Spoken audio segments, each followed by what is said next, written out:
Ni hao, everyone, and hello. Welcome to Automotive Logistics and Supply Chain Live and this special session looking at forecast and analysis of the Chinese market, of course, the biggest and most important in the world.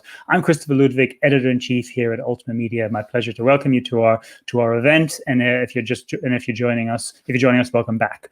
So way back at the beginning of 2020, China was, of course, the first country to be hit by the coronavirus crisis. And whilst it was a significant impact on sales, the global supply chain, of course, felt the ripple effects from restricted supply and exports. But little did many expect just how bad, of course, things would get. In the meantime, of course, however, China came roaring back, both in recovery from the virus and in sales and production. But what does the future hold? What is the transformation of electrification? What is the pace of demand going to look like in the year and coming years ahead? Well, that's what we're going to have a chance to talk through today. And I'll be joined by Lin Huaibin, Manager of China Light Vehicle Sales Forecast at IHS Automotive, who's responsible for forecasting for China at IHS. And we're really pleased to have him with us. We're going to hear a presentation from Lin, and then he'll join me at the end for some questions. So Lin, over to you, and really excited to hear your input.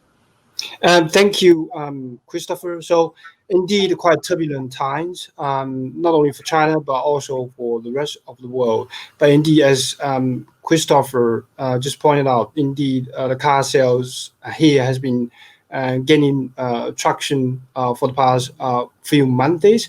So in the next 50 minutes or so, I'm going to explain what has been driven or driving the car sales during this difficult period of times, and what would be the future means for the vehicle market here, in terms of electrification, in terms of vehicle sales momentum. So what the government has been doing actually right after the COVID-19. So first of all, they actually has been tailor-made their policy, particularly to support the small and medium-sized companies, since they are the largest employers in this country. So we have seen that the VAT has been cut from 3% to 1% for 80 million small-sized companies. So this really helps support the economy at the early stage of the COVID-19.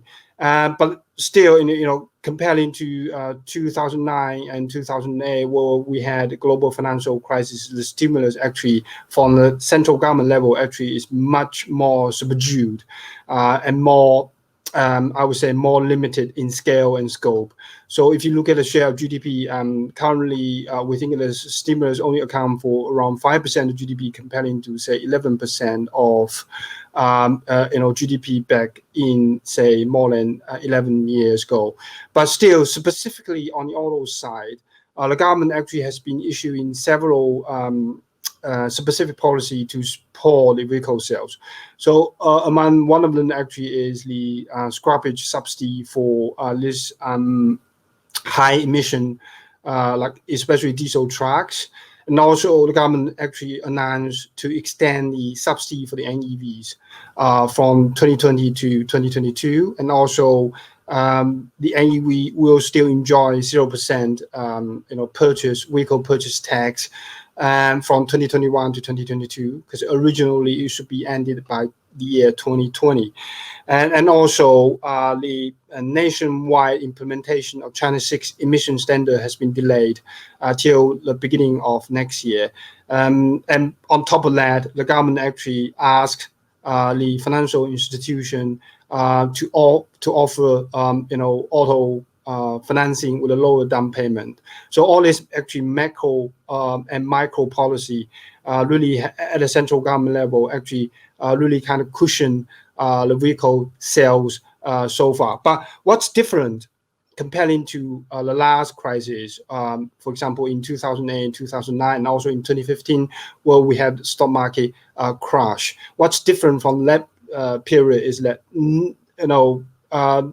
the stimulus back, for example, 10 years ago, 11 years ago, or even 5 years ago, when we had a difficult, economic situation, the stimulus actually is mainly led by the central government. But now, during COVID-19, actually, it's the local government or regional government really lead the way in stimulating or supporting the vehicle demand. So I will not go into detail of all the cities and provinces because in total there are 22 provinces and cities so far have ushered in different incentive to support local car demand.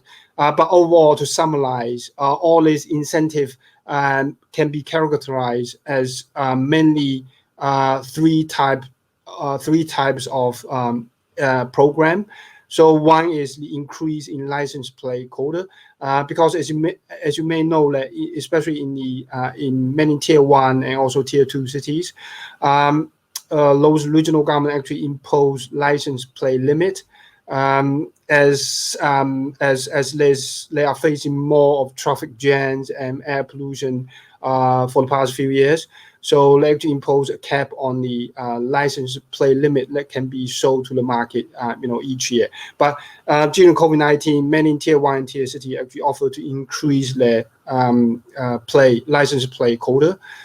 So this actually help increase the vehicle demand as well. And besides that, they also offer the new car purchase incentive, which is roughly 3,000 to 5,000 RMB per car. And also scrappage subsidy has been offered for the car owner to scrap their high emission, especially below China 3 diesel vehicles. So all these policies help to support the vehicle sales and help them really gaining momentum for the past few months. This is actually really the particular factor behind the current rally in car sales in China. And but looking ahead, is there any downside risk that we need to really looking at if you want to looking at the car sales, say into the second half this year and also into the next year? I think one particular area we need to look at is really regarding the trade and export from China. Unexpectedly and surprisingly, the export from China so far has been really hold up pretty well. So even until August this year, we still see that the export from China actually is still growing, even though in US and Europe, well, we have seen a kind of deep economic slowdown and economic contraction. It seems that during the COVID-19, the demand for example, for the medical supplies and also even for bicycles, because many citizens would like to avoid public transportation, and also we have seen a strong rise of demand for computer export because many people now they have to work from home. So this actually had to lead to quite a strong demand for the export from China. But we think that the trend probably is not going to be sustainable because really rising unemployment and really sharp economic slowdown in the US and also in European Union. We're probably going to see a hit on the China export in probably Q4 and also earlier part of next year, when the backlog order of export would be actually running out. So this is a particular downside factor that we also need to take into account, looking into the short and mid terms. And looking at the economic outlook, this year we're looking somewhere like 1.5% growth rate for China. And next year we will see some rebound of 7%. So most of the growth next year will actually come from the first quarter because of the low base. Obviously, during the first quarter of this year, we have seen the China GDP actually unprecedentedly have been fell by more than 6.8%. So it really provides a low base for the economy to grow into the next year. But overall speaking, we still remain cautious on the economic front as well as on the vehicle demand side, given again the rising unemployment and also the reduced income because of the hit of COVID-19. So we think also, overall speaking, we think the impact of COVID-19 on the economy and car demand will not only last for midterm, but also long term as well. if you're comparing our GDP forecast, for example, before the crisis versus what we have now, particularly we have cut our GDP forecast quite significantly by more than 1% to 3% in the period 2025 to 2030. Built into our assumption is that we think there's increasingly concern about over-independence of supply chain in China. So we'll see a lot of multinational company were looking to diversify their supply chain across the world rather than simply depend on the supply chain in China. So this is definitely when it happens, it surely will happen gradually. But in the next 4 or 5 years' time, when we will see this gradually taking place, this definitely would have impact on the economic growth in China, as well as the income growth as well. And this, in the end, actually will turn into a less vehicle demand in this country. Will reduce economic growth as well, as the supply chain would be probably gradually relocated from China. Will increasing risk, will increasing concern on the over independence on China. And then let's talk about whether the actually COVID-19 actually help support the vehicle demand. Well, if you compare to say 2003 when we have SARS outbreak, we actually see a strong demand for the vehicle strong demand for the car sales because many people will try to avoid public transportation. However, we don't think that the history will be repeated again because first of all, the economy has been slowing down quite significantly comparing to 11 or even 20 years ago, and then. If you look in the park density, in the period 2002-2003, we had park density of only 5 units per 1,000 people. Now we have like more than 150. So the base is totally different. So at the current stage, we don't really see a strong demand because of the COVID-19 and with the slowing economy and with a much large park density. In this country, and also if you look in the survey as well, I mean, the share of the consumer who responded to the survey, you will see a larger share of the consumers saying that they actually would rather delay or cancel their car purchase plan, comparing to the people who say they will really buy as soon as possible because of the COVID-19. So definitely the net impact of the COVID-19 on the car sales will be on the negative side. So so we don't really see that the COVID-19 actually would really drive a lot of car demand in this country. So looking at the overall forecast we have for this year and also for next year.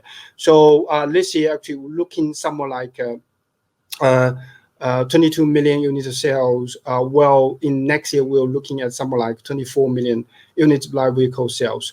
So for example, looking into the next year, the most of the growth actually will come in from the first quarter. Well, starting from the second quarter to the fourth quarter next year, we probably are going to see a slowdown again. As we mentioned, that they're probably going to be a hit from the export front, and also most of the incentive, most of the plate quota increase from regional government will also be phased out by the end of this year. So this also will have a payback effect on the vehicle demand next year as well. So looking at the light vehicle forecast, for example, in the mid and long term, we're looking something like 3 to 4% growth for light vehicle sales demand in China, comparing to say around 6.8% of recovery in 2021. So definitely, as we just mentioned, that the impact on the impact of COVID-19 on the light vehicle demand here will not only be just short term, but also mid and long term. Will impact on the economy, will impact on the supply chain, will impact on the income as well. So this is what we have for the mid and long term for the light vehicle sales here in China. And comparing to the pre-crisis forecast, we actually have been cutting our forecast for the mid and long term for something like 1.3 million units to 1.6 million units. And for 2020, actually, we downgrade our forecast by somewhere like 2 million units because of the impact of the COVID-19.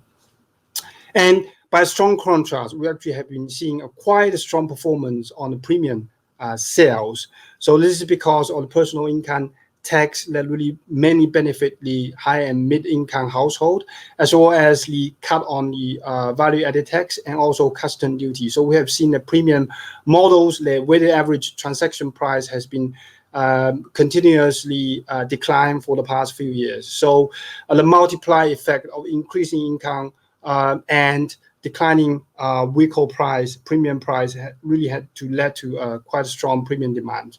And adding to that, we also seen the localization share of premium sales has been rising steadily, and this really also help premium models reduce their prices. So looking into mid-long term, we really are looking a strong growth for premium sales still in this country, regardless of slowing economy. So by around 2030s, we're looking somewhere like 4.5 million unit sales of premium sales, comparing to around 3 million that we have, for example, this year. And then finally, we're going to talk about NEVs. So based on the government plan, the NEV subsidy actually will be reduced by around 10% each year. So then the question is, will the NEV sale manage to maintain the momentum that we have seen for the past few years? The important factor here is that the battery cost that we have been observing in China is that it actually has been declining at even faster pace comparing to the decline in the subsidy from the government. So for the past few years, 5 or 6 years, we have been seeing that, for example, the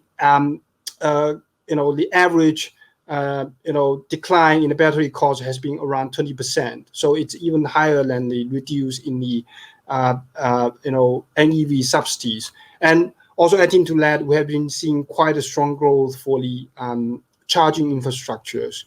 So charging infrastructures obviously has been increasing by around 4 to 5-fold in this country. So quite a rapid growth in charging infrastructures. So this is actually paving for the way for the rapid growth of NEV sales in the mid-long term in this country as well. And also there's regulation side of it, because actually the government mandate average fuel economy around 5 liters per 100 kilometers by 2025, and only 3.2 liters per 100 kilometers of fuel economy by 2030. And also they impose NEV credit target on each OEMs.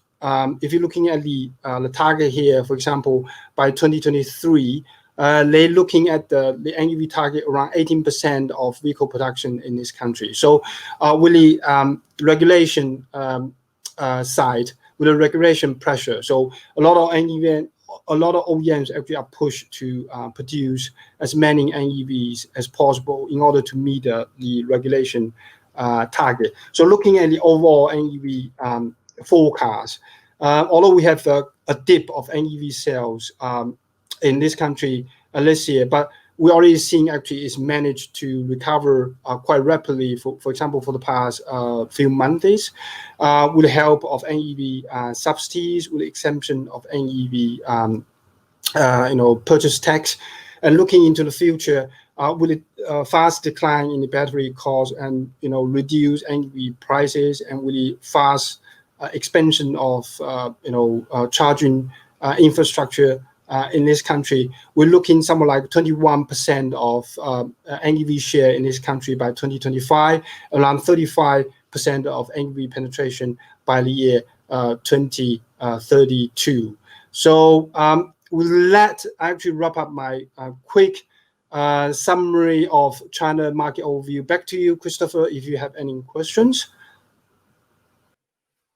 Thank you so much, Lin. That was a really interesting oversight there, and I think quite an important one. It really highlights both the short-term impact of the crisis, the response from the government, the impacts that we're seeing, but also importantly, some of those long-term issues that will result from the crisis, as well as some of the trade aspects. So we have about 10 minutes or so for questions. So I'm glad you can still be there. So I want to just pick up on a few points. So just on the government support for NEV and the changing of the subsidy, how much of an effect do you expect this to have on electric vehicle producers and brands in China. We saw quite a rise in recent years of many startups getting into the market. Some of them are now disappearing.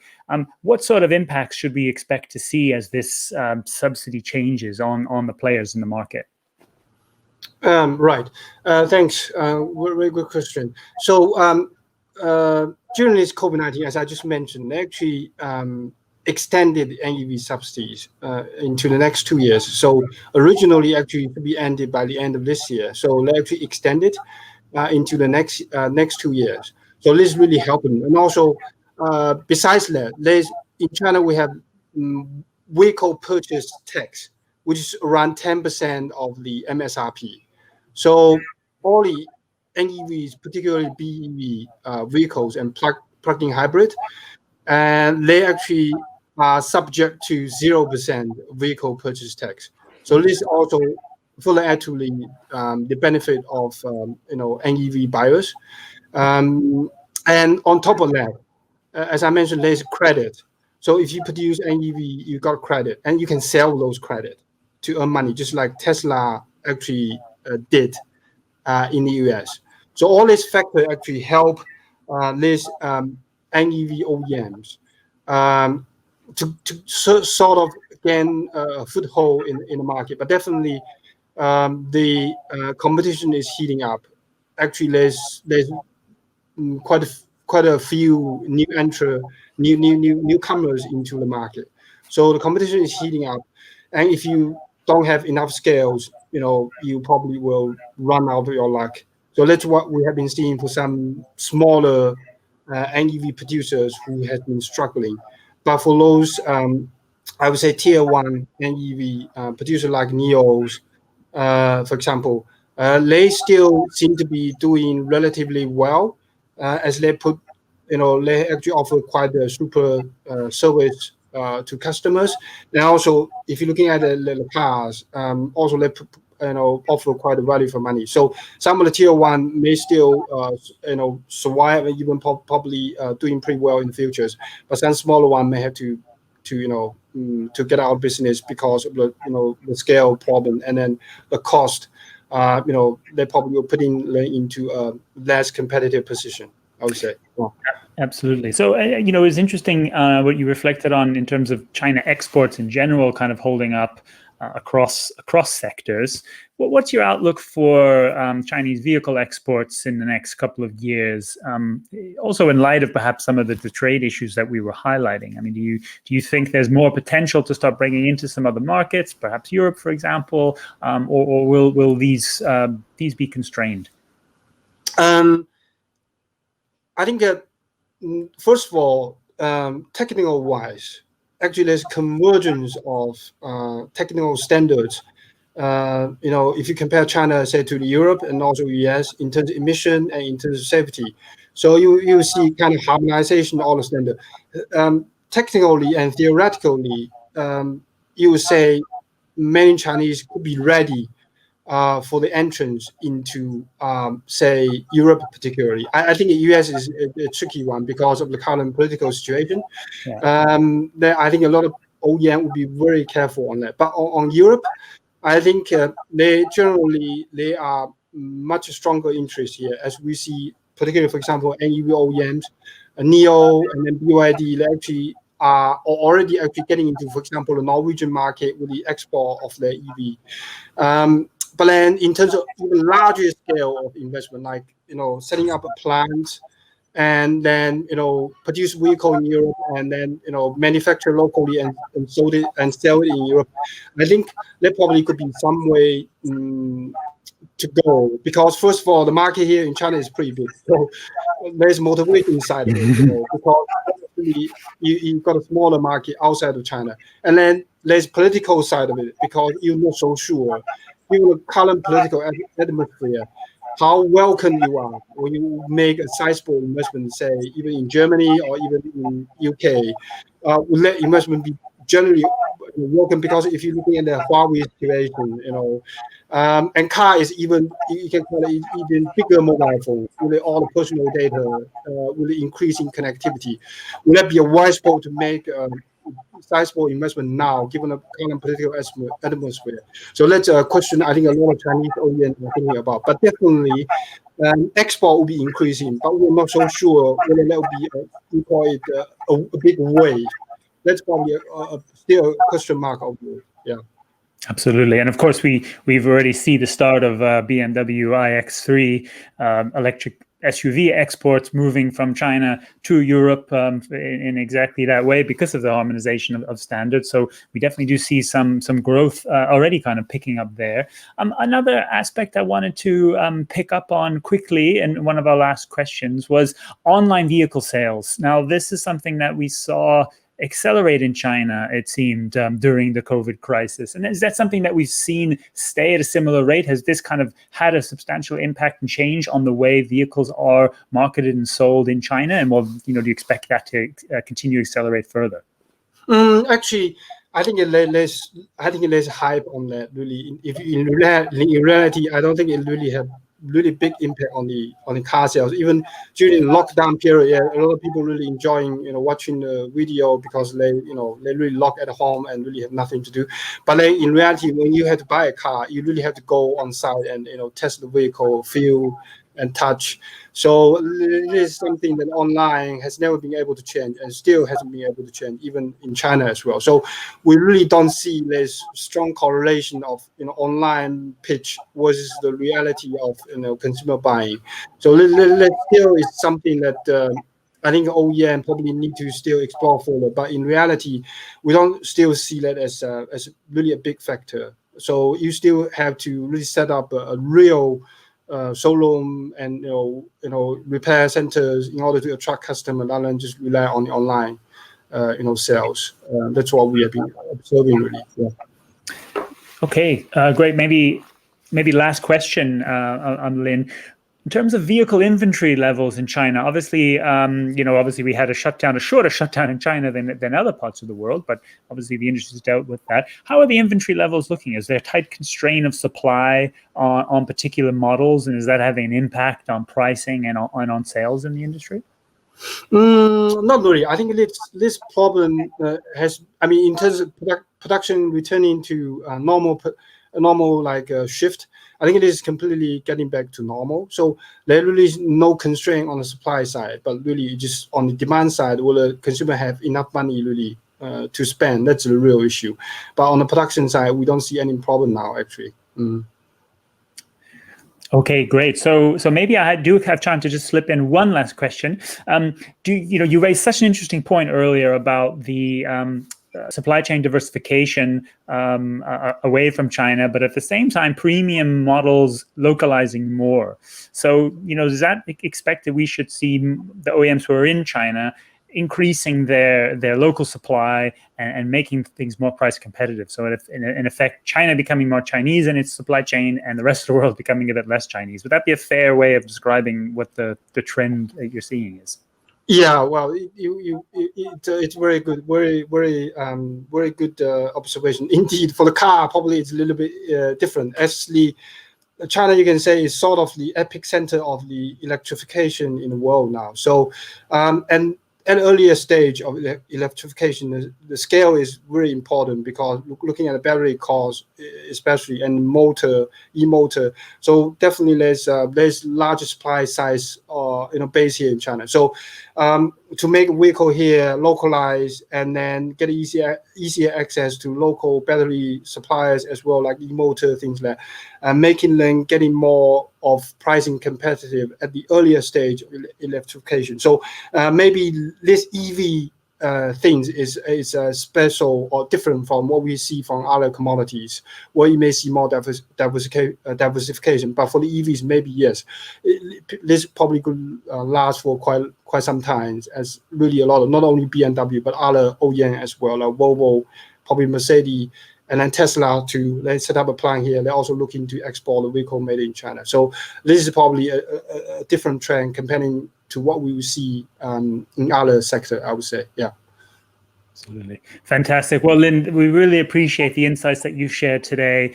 They're of great interest to our global audience. There'll be plenty of other times. I'm sure we'll come together to get some questions during the event as well. I hope people will connect with you and connect with us to get more information on China. We're going to wrap up this session now. So thanks again to Lin.